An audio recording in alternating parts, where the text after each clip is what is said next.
ერთი სული მაგოდის მოვალ ყავაჟავლიო ხოლმე ყოველდღე თან. ამიტომ ჩვენი ეს არის სუფთა ისეთი ერთი წუთი გვაცა. ეგოისტური საქციელი. რატო? მარტო ესენი სვა. ერთი ჭიქა დაგჭა. ჭიქაც არ არის. ჩვენ ვეტერანებს არ გვიდა? არ გვიდა, ჩვენ იცი რომ გული გაგვიხდება ცუდად იკაჭკროლ. კერ მაგაზე გაწყენია. მიდით იქ. რატო ასე ვთქვათ საშუალება ერთ-ერთი დასვენების რომელიც შეგიძლიათ რომელსაც შეგიძლიათ მიმართოთ. არა ვეტერანებს არ უხართ. რა ვეტერანებს გვაცა ესე გაგვასწრე სირდოშიც გაგვასწრებენ რას ლაპარაკობ? ეგ თავის ჩვენ ვეტერანები წავალთ. მინდა გითხრა ვეტერანებსაც და არავეტერანებსაც მაკაცხვედიანმა გაგვასწრო კუშადაში მოინახულა სანაპიროები და ვნახოთ რას გვთავაზობს იქაური ტურისტული სეზონი. რა ფერი დაბრუნდა მახსოვს? კუშადასი ქალაქი, სადაც თოლიები ყოველდღიურად ტყივილით გამცნობენ გათენებას. ჰაერში ეგეოსის ზღვის მომწარო არომატი და აღმოსავლური კერძების ეგზოტიკური სურნელი ერთმანეთს ერწყმის. მზე თითქმის მთელი წლის განმავლობაში ენერგიულად აცხუნებს და ყოველკვირეულად ათასობით ახალი ტურისტი ნებიერად ეფიცხება მის სხივებს.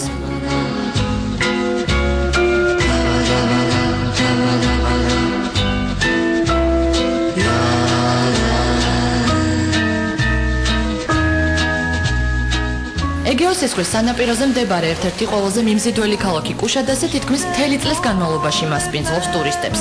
შესანიშნავი კლიმატითა და ბუნებით გამორჩეულ კურორტზე დასვენებას წლების წინ პირველად ევროპელებმა გაუსინჯეს გემო. დღეს კი თურქეთის ერთ-ერთ გამორჩეულ ტურისტულ ქალაქს დამსვენებლები მთელი მსოფლიოდან სტუმრობენ. კუშადასში მე-20 საუკუნის 70-იან წლებში ბინების გაქირავებით დაიწყო ტურიზმის განვითარება. დაახლოებით 10 წლის შემდეგ აქ პირველი სასტუმროები გაჩნდა, რასაც ქვია კარგი ხარისხის სასტუმროები, მაგრამ ჯერ კიდევ არ აკმაყოფილებდა ევროპელთა გემოვნებას და უკვე 90-იანი წლებიდან აქ ჩნდება მაღალი ხარისხის ინფრასტრუქტურა და სასტუმრო კომპლექსი, გასართობები, აკვაპარკები და ასე შემდეგ.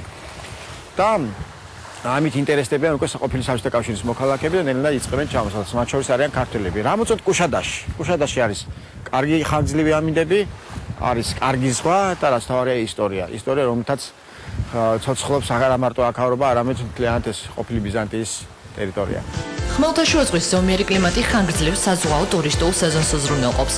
კარგი ამინდი, ქვიშიანი სანაპირო, გართობის უამრავი საშუალება და მაქსიმალური კომფორტი კუშადასში დასვენებისთვის იდეალურ გარემოს ქმნის. საკურორტო სეზონი კუშადასში წელს 2 მაისს გაიხსნა. ოქტომბრამდე ეგეოსის ზღვის სანაპიროზე მილიონამდე დამსვენებელს ელოდებიან. 80-იან წლებში პირველი ტურისტები კუშადასში ევროპელები იყვნენ. თუმცა ბოლო 10 წლის განმავლობაში კურორტზე დამსვენებელთა უმრავლესობა ყოფილი საბჭოთა კავშირის ქვეყნებიდან ჩამოდის. კუშადასში დასასვენებლად ჩასულ ტურისტებს 3, 4 და 5 ვარსკვლავიანი საოჯახო ტიპის თუ გართობაზე ორიენტირებული სასტუმროები მაქსიმალურ კომფორტსა და დაუვიწყარ დასვენებას თავაზობენ.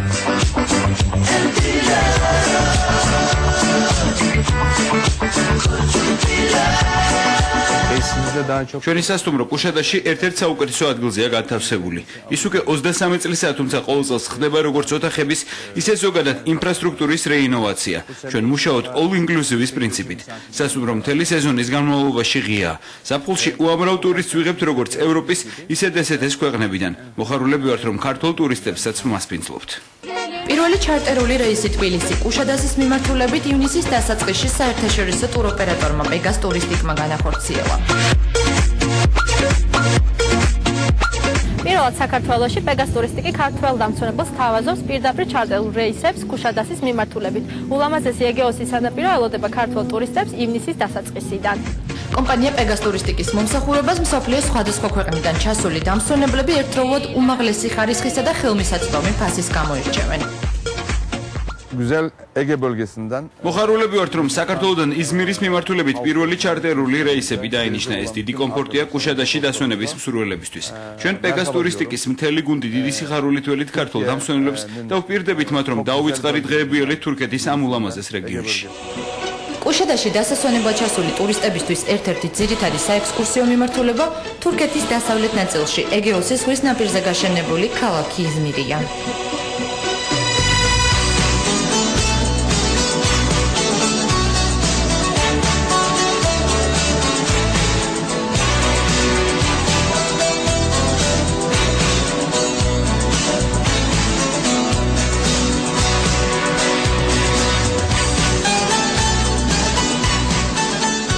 ეს მხარე მხარე თქვა თურქეთის კურორტებს შორის არის განსაკუთრებულად მომხიბვლელი, განსაკუთრებულად ბუნებით საინტერესო, ეგეოსის სხვა თვისებების მატარებელია და რაღაცა ბევრი აღმოჩენები გავაკეთეთ ამ ტურის განმავლობაში.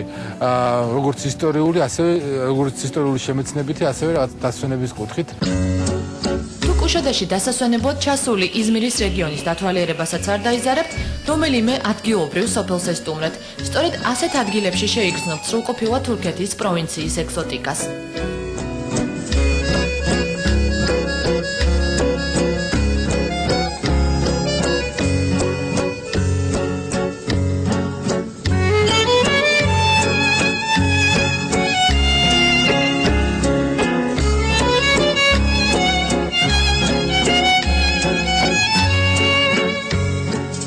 ხშირად ვისვენებ თურქეთში, მაგრამ ძირითადად აქამდე ანტალიის რეგიონში მიწევდა დასვენება, რადგან პირდაპირ რეისები არ იყო კუშადასის მიმართულებით. წელს პეგას ტურისტიკმა ნამდვილი საჩუქარი გაუკეთა დამსვენებლებს. საშუალება გვაქვს პირდაპირ რეისით ვისარგებლოთ. არაჩვეულებრივია აქაურობა, ნამდვილად გამორჩეული ეგეოსის ზღვის სანაპირო.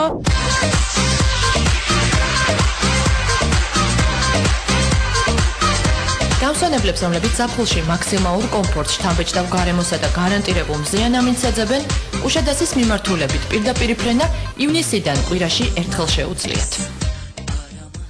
დედა რა კარგი იყო. ძალიან მომიტა.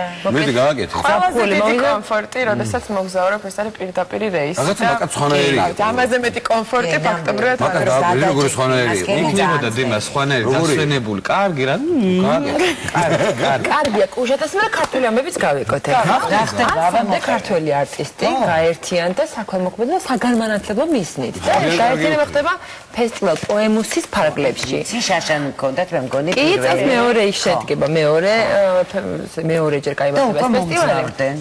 თბილისში შედგება ეს ფესტივალი. საერთაშორისო გახდა. გახდება, იმიტომ რომ ამბების სტუმარი ილტვის ჩვენი ქვეყნისკენ და ქეთი რატიანი შეგვატყობინებს დაწვრილებით დეტალებს ამ ფესტივალის იგლუ. ქეთი. ქეთო. მოგესალმებით, ფესტივალი პოემუსის გახსნამდე სულ რაღაც ერთი დღე დარჩა. ხვალ საღამოს მარჯანიშვილის თეატრის დიდ სცენაზე სპექტაკლით გაიხსნება ფესტივალი. ეს დღე ფესტივალი ეძღვნება ნარკომანიასთან ბრძოლის საერთაშორისო დღეს. ფესტივალის იდეის ავტორი ბექა ელბაქიძე ჩვენთან ერთად იმყოფება. ბექა, მოდით გითხარით, რა იყო მიზანი ამ ფესტივალის შექმნის? როგორც ვიცით, უკვე მეორე წელია იმართება და ორივე წელს მას ჰქონდა საქველმოქმედო დატვირთვა. დიდი მადლობა, დიახ, ფაქტობრივად ჩვენ დავიწყეთ ჩარშან. ცარიელი ხელებით, ესე ვთქვათ, შემოგვიეცდა 150-მდე ქართველი არტისტი, რომლებიც მოგზაურობდნენ ჩვენთან ერთად საქართველოში. შარშანდელი წელი სხვა თემებს ეძღვნებოდა, აქ იყო სხვა სოციალური თემები და მათ შორის ყველაზე დიდი დრო დაუთმეთ ლეიკემიასთან ბრძოლას, დიმიტრი წინცაძის ფონდთან ერთად ლეიკემიით და სოლიდური სიმსივნით დაავადებული ბავშვების გადასარჩენად გავაკეთეთ სამი პერფორმანსი. წელს უკვე შემოგიერთდნენ უცხოელი არტისტები. წელს უკვე გახდა საერთაშორისო სტატუსი მიიღო, შარშან დაიწყო როგორც პოეზიის და მუსიკის ფესტივალი. წელს სიახლე არის ის, რომ კეთდება სპექტაკლი, ასევე ყველაზე დიდი სიახლე ალბათ ის არის, რომ მსოფლიოს 7 ქვეყნიდან 20-მდე არტისტი ჩამოვიდა საქართველოში, რომელიც ამ კვირეულში იღებს მონაწილეობას. ესე იგი, პირველი დღე 26 ივნისი ოფიციალური ნაწილი ფესტივალის არის ნარკომანიასთან ბრძოლის საერთაშორისო დღე, რომელიც ბემონთან და ასევე ამერიკის საელჩოსთან და UNICEF-თან, ევროკავშირთან ერთად კეთდება. 27 ივნისი ეძღვნება შეზღუდული შესაძლებლობების მქონე პირებს. იმართება გამოფენა გაყიდვა კუსტბაზე, ასევე შემდეგ უცხოელი მუსიკოსების კონცერტი. 28 ივნისი არის ლეიკემიასთან და ასევე ლეიკემიით და სოლიდური სიმსივნით დაავადებული ბავშვების დასახმარებლად. მუსკომედიის თეატრში იტალიური მუსიკის საღამო და პერფორმანსი გალაქტიონი, იტალიელი და ქართველი მსახიობების კითხვა, ესე ვთქვათ, და საღამოს ელ-ცენტროში ბრაზილიელი მუსიკოსების კონცერტით დასრულდება, ასე ვთქვათ, ფესტივალი. თბილისის კვირეული დაიხურება. მაშინ მონაწილეობის მიღება დასწრება შეუძლია თუ არა ნებისმიერ დასწრება არის ყველა ღონისძიებაზე და პოემუსის როგორც შარშან წელსაც ასევე აძლევს საშუალებას ყველა ადამიანს რომ დაესწროს, ან თავისუფალია დასწრება. თუმცა უკვე ძალიან დიდი ამბავია, რეკავს 0809 რო როგორი განსაკუთრებით მარჯანიშვილის თეატრში ეს სპექტაკლი, რომელშიც ფაქტობრივად რეკონსტრუქცია ხდება. აქვე მე გამოვიყენებ თქვენს ეთერს, რადგან ეს არის საქველმოქმედო ფესტივალი, ამიტომაც ეს არ არის ვთქვათ სარეკლამო გადასვლა, ასე ვთქვათ.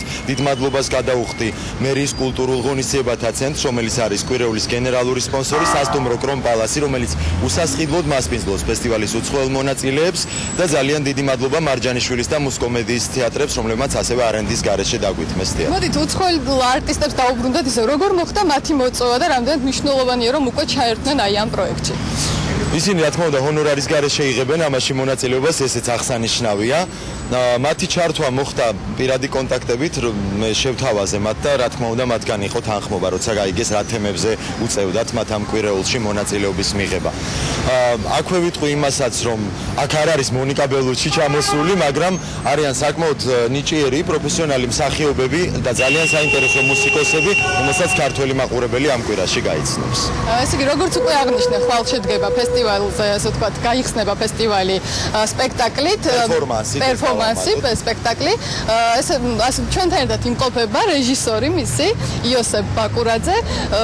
მე ვიცი, რომ ძალიან ცოტა დრო გქონდათ ამ სპექტაკლის მოსამზადებლად, ხო? დიახ, მოგესალმებით მაყურებელს. ცოტა დრო გქონდა, ფაქტიურად დღეს მესამე დღე არის, როდესაც რეპეტიცია გვექნება, იქიდან გამომდინარე, რომ 2-3 დღეს ჩამოვიდნენ და ძალიან რთულ გრაფიკში მოგვიწია მუშაობა, თუმცა მინდა აღვნიშნო, რომ ეს იქნება პატარ-პატარა ჩანახატები იმ ცნობილი არტისტების, რომლებიც ამ ზედოზირებას შეეწირნენ და საკმაოდ მომზადებულები იყვნენ თვითონ როგორც უცხოელი არტისტები, ასევე ქართველები და ჩვენც მე და ბექა როგორც ორგანიზატორი და რეჟისორი თავიდანვე მზად ვიყავით და მგონია რომ გამოვიდა, ნახოთ დანარჩენს მაყურებელი შეაფასებს ხვალ როდესაც მოგზადება მარჯანიშვილის თეატრში. ძალიან დიდი მადლობა, საკმაოდ საინტერესო და ასე ვთქვათ, სასიკეთო პროექტია. მე კი მოგიწოდებ, რომ აუცილებლად ჩაერთოთ ამ ფესტივალში. ის გაიხსნება ხვალ და დაიხურება 28 ივნისს. თავიგეთ ყველაფერი პოემუსზე. დიდი მადლობა მიხარებთ ჩვენი ჟურნალისტები. ვიხარია რომ საერთოდ შედგება ეს ფესტივალი და მასშტაბი მიიღო და ძალიან მისასალმებელია. და არც ერთი სფეროს სიახლეებს არ გამოაკლდნენ ჩვენი ჟურნალისტები. ახალი რომანტიკული კომედია გამოდის ქართულ კინოეკრანებზე და რუსლან გიორგაძე გვეტყვის როდიდან და რა შეგვიძლია ვნახოთ. ქართული მელოდრამის პრემიერისთვის ემზადებიან დღეს საქართველოს კინოთეატრებში რუსთაველსა და ამირანში დღეიდან ზღვარი გამოდის, რომლის მთავარი პერსონაჟიც არის ახალგაზრდა გოგო, რომელიც საკმაოდ რთული არჩევანის წინა შედგება. თუ რა დილემა აქვს ნინის ცხოვრებაში და საერთოდ რაზე არის ფილმი, უკვე რა წარმატებას მიაღწია და რამდენი ხანი დარჩება ის საქართველოს კინოთეატრებში, ამაზე ყველაზე კარგად სწორედ ფილმის რეჟისორი გვესაუბრება მარიამ კაცაროვა. მარიამ, მოგვიყევი ცოტათი მაინც ფილმის სიუჟეტი, ცოტათი მაინც გაგვიმხილე საიდუმლოება. აუცილებლად ფილმი არის მელოდრამის ჟანრის და არის ისეთი ძალიან ცხოვრებისეული და მე მგონი ისეთია რომ ნებისმიერ ადამიანს შეიძლება ალბათ შეემტყეს, არაფერი ახალი ამ ისტორიაში არ არის, უბრალოდ არის რაღაცა ჩემი ხედვით და ჩვენი ჯგუფის ხედვით ასე ვთქვათ გადმოცემული ისტორია, რომელიც 18-ში მქონდა დახურული ჩვენება და საკმაოდ ძალიან კარგად მიიღო მაყურებელმა და მე მგონი პერსონაჟები არიან ძალიან იკონურები, ისეთი რომ ყველა ქართულ სიტუაციაში შეიძლება იყოს. შენს გარშემო ხო არ მოხდა ვთქვათ ასეთი ისტორია და ამიტომ ხომ არ აირჩიე ეშინა არსი ფილმისთვის? არა, ჩემს გარშემო არა, უბრალოდ ეს ძალიან ისეთი აქტუალური თემაა მე მგონი დღევანდელ დღეს და მე თვითონ დამაინტერესდა ბევრი ასეთი ამბავი საქართველოში ძალიან ბევრია და მე მგონი რომ ეს ფილმი არის მე მგონი ამ ფილმის ყურების შემდეგ რაღაცას ისწავლიან, რაღაცას გაიგებენ, რაღაცას გაიაზრებენ და რა ვიცი, ალბათ ფილმს ყველაზე მეტი დატვირთო ამისთვის აქ რაღაცა შეიგნო იმ ფილმიდან.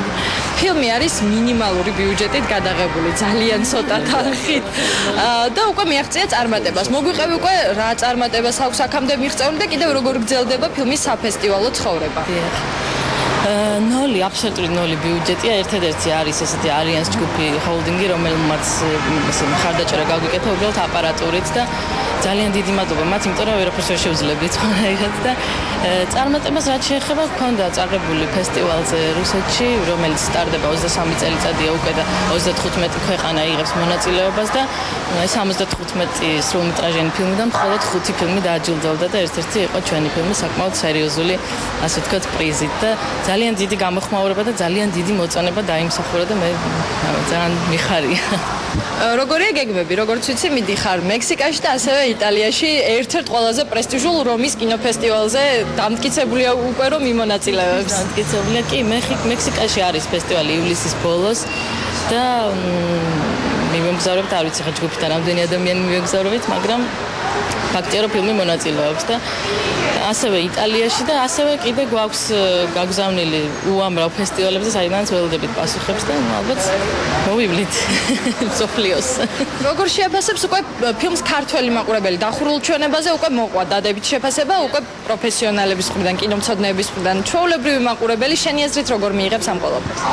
რა ვიცი, აი თუ ვილაპარაკებს იქიდან გამომდინარე რომ ჩვენება იყო ასევე სოფლიოს 35 ქვეყანა წარმომადგენელმა ნახა და ძალიან დადებითი, აი მართლა ძალიან დადებითი გამოხმაურება ჰქონდა და აქაც აი თითქმის მთელ დარბაზში იყო ერთ სულოვნება და ყველას ერთი ემოცია ჰქონდა. მე ვფიქრობ რომ რაღაცნაირად კარგად უნდა მიიღოს, იმიტომ რომ არ არის რთული საყურებელი, არ არის რაღაცა ამოცანები, ისინი უკანა არის ჩვეულებრივი, აი ძალიან ცხოვრებისეული და ვინც ნახა ხა მეუბნება რომ მე წარმოვიდგინე რომ მე ვიყავი იქ და მე ვიყავი თქვა იქ ზღვაზეც ის გოგოც მე ვიყავი ბიჭი აი რაღაცა ძალიან შეიჭრნენ ამ ფილმში და გაითავისეს და ეს არის ალბათ მთავარი ფილმისთვის რომ ადამიანი შევიდეს იქ ფილმში და რაღაცნაირად მიყვეს ფინალამდე და გაითავისეს ეს ფილმი და ფილმის მთავარი პერსონაჟი არის ნინი. რა ხდება ნინის თავს რომ მაყურებელმა იცოდეს? ნინი არის ესეთი ჩვეულებრივი თბილისელი გოგონა, რომელსაც ოჯახი ურიგებს ესეთ სასურველ საქმროს, მაგრამ რაღაცა ესეთი რაღაც უხერხული მდგომარეობის გამო მოხდება ერთ შევარდება, ასე ვთქვათ, ერთ სახლში, სადაც შემთხვევით გაიცნობს მხატვარს. მარტო ხელა მხატვარს, რომელიც ცხოვრობს ესეთი ცხოვრების ბოჰემური ცხოვრება. ხო, ნუ არაფერზე უარს არ ამბობს მოკლედ და რაღაცა იწყება მე ამათი სიყვარული და მე უკვე განვითარება, უკვე საინტერესოა და ხე ყველაფერს უნდა ვნახოთ კინოში.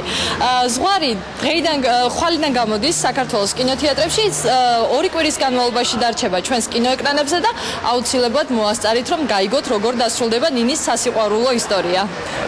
ძალიან მადლობა ისედან მიხარია რომ ქართული კინოთეატრები დატვირთულია ქართული პრემიერებით და ასევე და ულოცავთ მარიკას კაცარავას ძალიან ნიჭიერი ძალიან კარგი გოგოა და უსურვებთ ძალიან დიდ წარმატებებს მას აუცილებლად პირველ რიგში მაყურებელს უსურვებთ იმიტომ რომ სულ 2 კინოთეატრია ამ ქალაქში და იმ კინოთეატრების დარბაზების შევსებაც ხშირად პრობლემაა ხოლმე ამიტომ გირჩევთ რომ წახვიდეთ ნახოთ შეაფასოთ შემოდა ჩვენი გამარჯვებულებით მოხდებიან იქ ხო ვიქტორინის ვაუჩერებს ფლობელები. არიან ხაცარავა გამოიწეს მე როგორც მახსოვს.